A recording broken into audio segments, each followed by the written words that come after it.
How to cut video in Instagram story. Hello everybody, welcome back to the channel. Today I'll guide you on how you can cut video in Instagram story.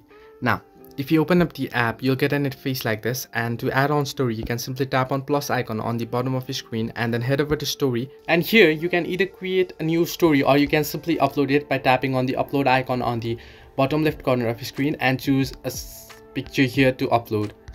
The thing is, here if you try to upload a story, there is no any option to cut or trim a video on Instagram story. But what you can do is head back and head over to post, and on post you can select the video or you can create a new post. You can then tap on next, and here at the bottom left corner you can see the option of edit video. Now simply tap on it and you'll be able to trim the video.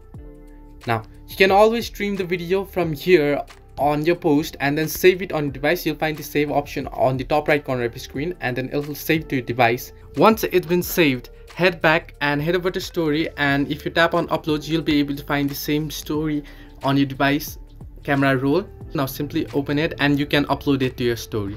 So this way you can cut video for Instagram story on Insta, but you can't cut the video on the Instagram story. Hope this helped you. Do like and subscribe, and do not forget to leave a comment down below if you have any further issues.